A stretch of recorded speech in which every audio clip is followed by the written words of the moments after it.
everyone. It's good to see everybody. Go ahead and be turning in your Bibles to Daniel chapter 1 as we enter into this time of Bible study. It's been a hot minute, so we will very, very briefly just kind of recap. Daniel is about the Babylonian captivity. Daniel is among the group of what is described in chapter 3 and 4, those of the royal family and nobility, Jews without blemish of good appearance, that are taken and put in the king's palace. Now, what that actually meant, potentially is that Daniel comes from maybe one of the families of the Jewish leadership, one of the 12 tribes, one of the more prominent families. And so we're going to, as you'll see tonight, tiptoe a lot. And there's a reason for that, and I will elaborate more on that when we get to Daniel chapter 2. But effectively, Daniel is of the tribe of Judah, and they bring him in and give them new names, Babylonian names. And these are meant to acclimate them into Babylonian culture. The idea is that they are going to be assimilated, that they are going to learn the ways of the palace. And we see very early on in Daniel chapter 1, verse 8, that Daniel resolved that he would not defile himself with the king's food or with wine that he drank. And so he gave this ultimatum, this challenge, might be a better way of saying it, to the chief eunuch and say, look, just give us, vegetables and water, and then compare us to all of these other youths who you give all the rich and choice food to, and just see how it looks at the end of that. And so we get to verse 14, and it says that he listened and tested them for 10 days. And at the end of that 10 days, they were better in appearance, fatter in flesh than all the youths who ate the king's food. And so it says, so the steward took away their food and their wine, and they were to drink and gave them vegetables. Daniel puts the challenge out there, says, let me, do this way, the way that does not defile me in the eyes of God. And God blessed them. God took care of them. And that is going to be a theme that we continually see throughout the book of Daniel, is that God takes care of his people. And so we're going to pick up this evening in Daniel chapter 1 and verse 17. All right? It says, as for these 4 youths, God gave them learning and skill in all literature and wisdom, and Daniel had understanding in all visions and dreams. At the end of that time, when the king had commanded that they should be brought in, the chief of the eunuchs brought them before Nebuchadnezzar, and the king spoke with them, and among all of them none was found like Daniel, Hananiah, Mishael, and Azariah. Therefore they stood before the king, and in every matter of wisdom and understanding, about which the king inquired of them, he found them 10 times better than all the magicians and enchanters that were in all his kingdom. And Daniel was there until the first year of King Cyrus. All right? So a period of time goes by, and it's finally time for Nebuchadnezzar to kind of peruse the merchandise. Let's see what his money's getting him, right? If you work in the corporate world, every now and again management kind of has to go back and look and see, or what kind of value are we getting for our investment. And so we see that Daniel, Hananiah, Mishael, and Azariah come before, and the text tells us that they are 10 times better than all of the magicians and enchanters that were in all his kingdom. Now, a couple of notes here, okay? First off, let's talk about these terms: magician, enchanter, sorcerer, all those kind of things, okay? These are not guys who are producing white tigers, okay? Let's make sure we're all on that page, right? These terms that are used and we're going to also see astrologer and a few others later. These are all terms that were used to describe the learned men. So these were the ones who were engaging in science. These are the ones who had access to the books and the learning. But they also engaged in some pretty sketchy stuff. is the way I will phrase that. Some of the things that they engaged with is they proclaimed that they could foretell the future, and they had various methods of divination. Some of which we see approved by God. For example, the giving visions and dreams. God does that with Daniel. Okay, but then they would do other things though.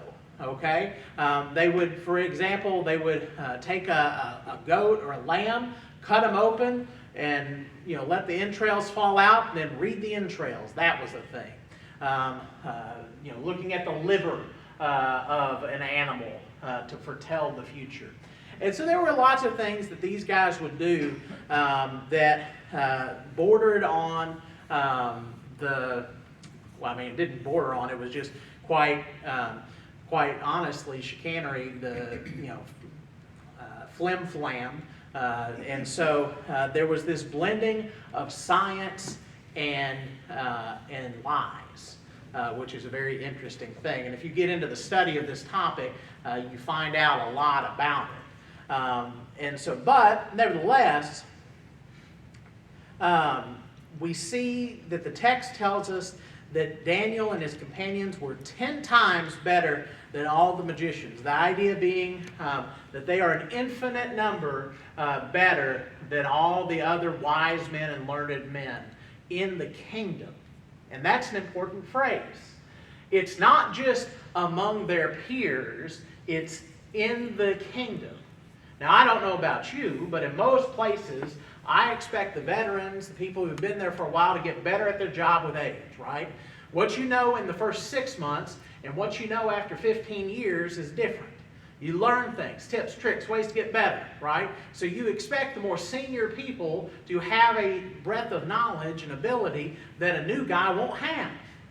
Well, when they use a phrase like this, in all his kingdom, it means in all his kingdom. And so all the guys who have been doing this for a while, they did not compare to Daniel and his companions. And that's just a cool thing. And as we look there in verse 17, it says that God gave them learning and skill in all literature and wisdom. So they are given this ability to have this knowledge that makes them far surpass any of the other people. And God is going to use that here in a minute in order to elevate them to positions of importance and prominence. And it all goes back to their faithfulness to God. And so it's just an amazing thing. Any thoughts, questions, or comments on this first section here of chapter 1 that we've talked about? Greg?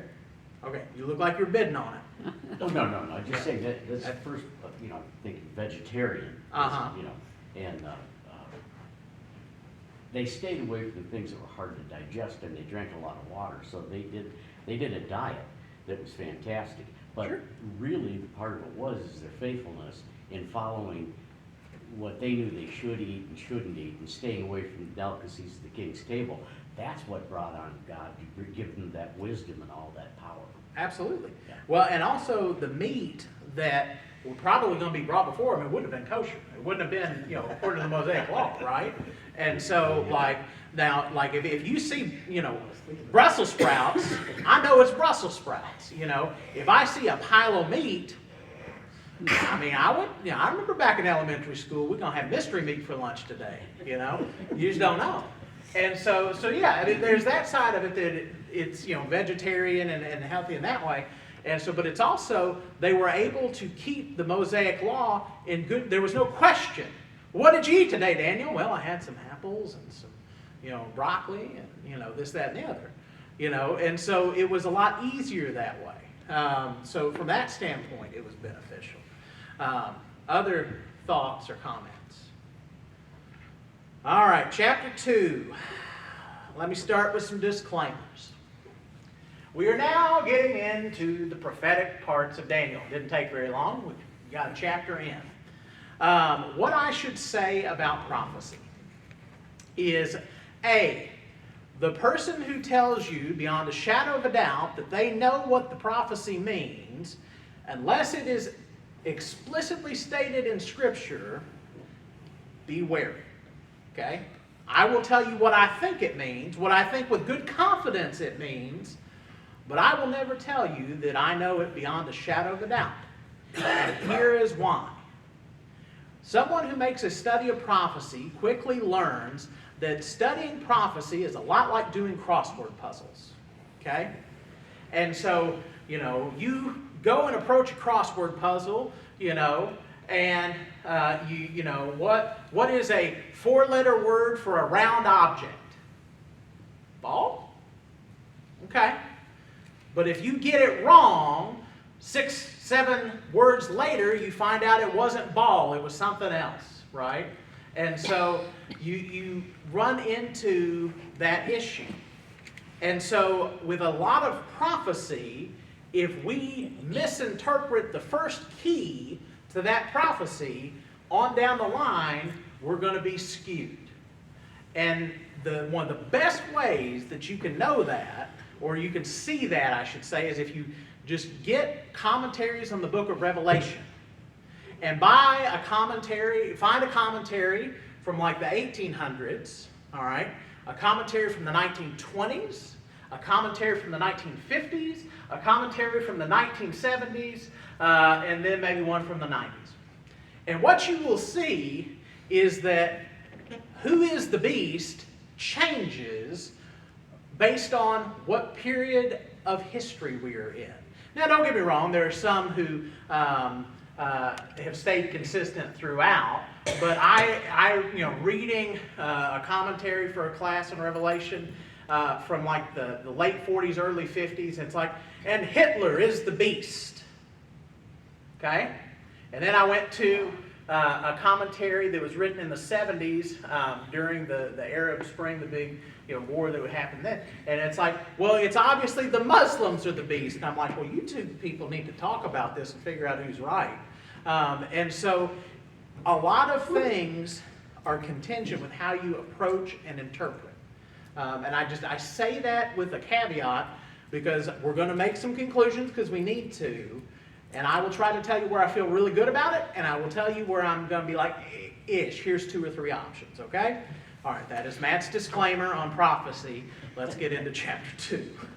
Because I don't want to hear, well, Matt said.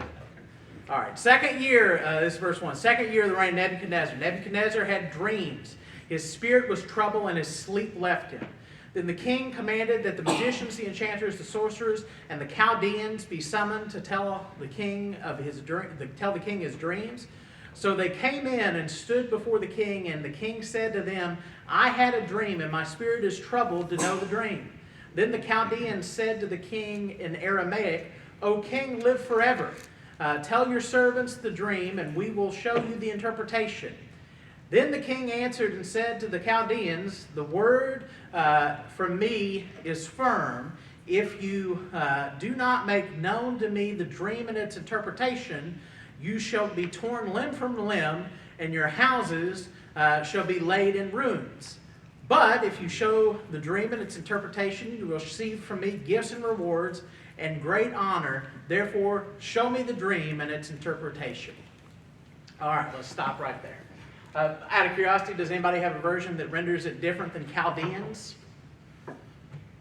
Astrologers. Astrologers. Very good. And so the word, the astrologer, Chaldean, same thing.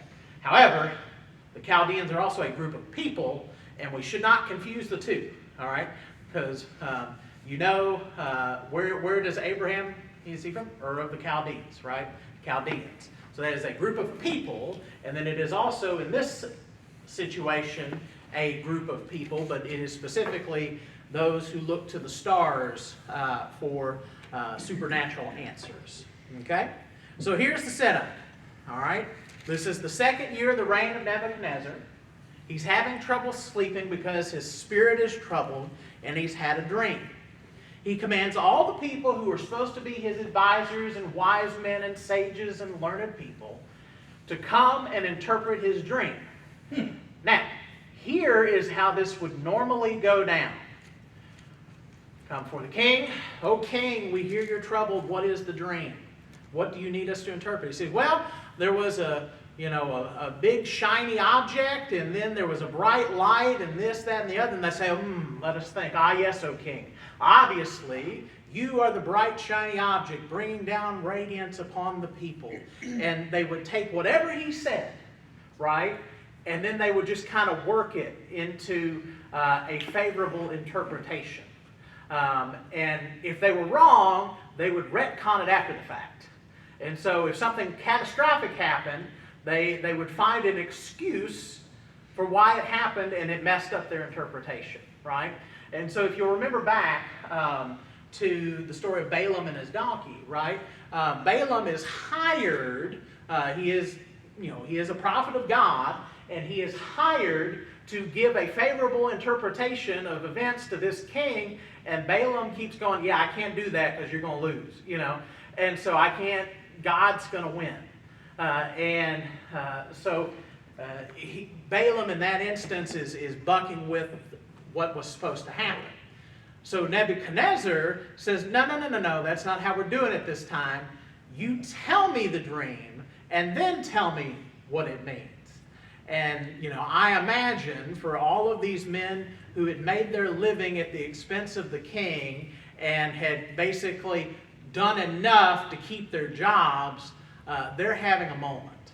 So they're having a moment because the consequence of not being able to do this is to be torn limb from limb and your houses laid in ruins. Yeah. It's a fairly serious thing. So that's kind of the setup. Any questions or comments on that part of it? Nobody can tell you your dream. They tried, right? Good guess. Right. You about the only thing. Right. I mean, it's like today, right? There are people who, supposedly read the future and astrology. I pass one while I drive here. Like, readings and tarot or something like that. And it's like, if you know the future, like, do you really have to advertise? Like, And so, but yeah, and so there are people historically, like the study of this kind of thing is fascinating, of people who try to take advantage, right? And they are trying to take advantage of other people. And give people answers to questions, and it's a tale old as time, right? It comes back to bite them in the butt. It does because it's never, it's all fake. It's all, there's. I have friends in the entertainment business who basically can convince you that they can tell, like that they can read your mind, or that they can, foresee your future and all that kind of thing, and they're convincing. There was a guy, you can Google him. His name is Banachek, and back in, I want to say it was the 80s.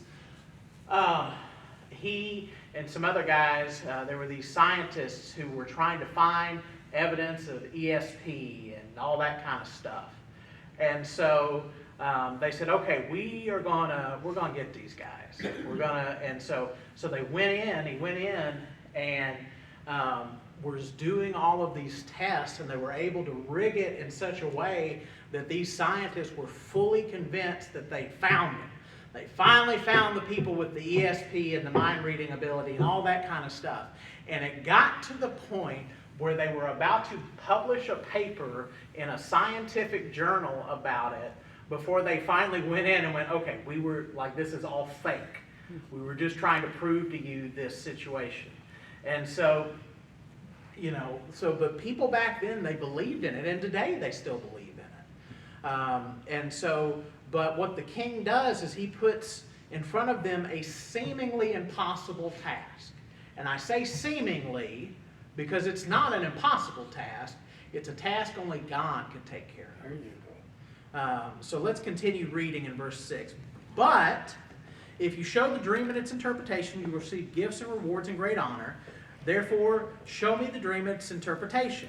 They answered a second time and said, let the king tell his servants the dream, and we will show you its interpretation. The king answered and said, I know with certainty that you're trying to gain time, because you see that the word from me is firm. So one of the tools that they would use is they would bribe like servants to get information, right? You know, just like reporters will pay people for information. They would do that kind of thing. And the king's saying, you're trying to get time so you can figure this out. All right? And then we get to verse 9. If you do not make the dream known to me, there is but one sentence for you. You've agreed to speak lying and corrupt words before me till the times change. Therefore tell me the dreams, and I shall know that you can show me its interpretation.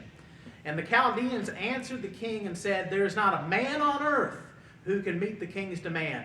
For no great and powerful king has asked such a thing of any magician or enchanter, that the thing that the king asks is difficult, and no one can show it to the king except the gods whose dwelling is not with the flesh.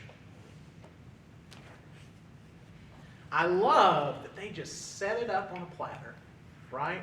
They set it up on a platter, and whether they know it or not, that's what they're doing, that's what they're doing, right? They establish no man on earth can do this, O king, right? The only way this could happen is if it is from the gods, right? And remember, back then they're henotheists. They believe in many gods, but only worship one or a couple gods. And so, but all of the learned men set it up that the only way that this answer can be answered is with divinity. Belfont? Well, I mean, that's it. You know, if anybody can do this, then they got to be of God or with God. So that's good. That's the truth. Yeah, That's absolutely. good. That's good that the truth comes out like that. It is. But also, like, as I'm looking at this, I'm reading this, I'm looking at how, like, God is taking care of Daniel and his friends throughout all of this, right? Yeah. Because things are being set up. And again, whether or not the magicians and the Chaldeans, the astrologers, whether or not they come to this conclusion on their own, or God gives them that idea, we don't know necessarily. But what we do know is it's very convenient that the one answer they say, look, divinity is the only way to know that answer. And Daniel's going to show up and go, well, hello. You know, I have an answer. Not from me, but from God. And so, and as we'll see, Daniel and his friends are going to be taken care of because of that. So again, God is taking care of his people. Then we get to verse 12. It says, because of this, the king was angry and very furious and commanded all the wise men of Babylon to be destroyed. So the decree went out, and the wise men were about to be killed, and they sought Daniel and his companions to kill them. Then Daniel replied with prudence and discretion to Arioch, the captain of the king's guard, who had gone out to kill the wise men of Babylon. He declared to Arioch, the king's captain, why is the decree of the king so urgent? Then Arioch made the matter known to Daniel, and Daniel went in and requested the king to appoint him a time that he might show the interpretation of the king. So, you know, this guy, this head of the guard, comes out. He's like, gotta go kill everybody. And, you know, Daniel has a conversation. Well, look, as long as you're killing me, why are you killing me again? And he tells them, you know, the situation. And so Daniel, you know, makes an appointment with the king to give the interpretation. And so, now, did God forewarn Daniel? Maybe. Or is Daniel's faith in God so strong that he knew God was going to take care of the situation? He just had trust that, look, I don't have all the answers. I don't know how it's going to play out, but I know God's gotten me this far. And I lean towards that understanding of it. And so, any thoughts or questions there? He's trying to stop the killing too. All Yeah. of these quote-unquote wise men are being killed at this time. Which is a fascinating thing, Greg, because that's one thing about this story that I don't want to say I have an issue with, but I don't fully understand, right? Because he's going to come and he's going to interpret it, and, you know, the king is going to stay, killing all of the wise men. But wouldn't that have been a good opportunity to get rid of all these charlatans and just have God's people as the only advisors? Like, if I was in charge, that's what I'd have done, If I was God, I'd have said, okay, let's get rid of all of these, pagans, all of these, false people, and just put my people in place. Maybe it was God's plan to save those people. Mm. There's a Maybe thought. maybe Daniel wanted to turn them into Christians, perhaps. Well, it wouldn't have been Christians at this point, but definitely followers of God. That's a Well, possibility. you know what I meant. I do. You're right. Yeah, that's a distinct possibility. But I mean, that's who we are. When you're God's people, we're supposed to love like God. Mm-hmm. So we should, yeah, let me, God, give me the strength to do this so I can save these people. That's right. Yeah. And so here's the thing: is after this, the authority and influence of Daniel and his friends is going to go through the roof, right? Yeah. Now, there's going to be some people jealous, yeah, okay?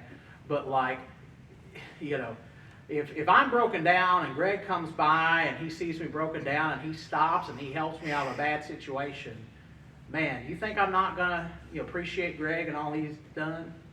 And so, if the option is or death, Daniel's my best friend, And so, and I think that God's playing a long game. I think that God has bigger ideas and bigger plans in place because, who's to say, you put power into some of these guys, maybe they may not have made the right choices. We don't know. But it's clear that God is working a plan here and that God is going to take care of his people, and that's the thing.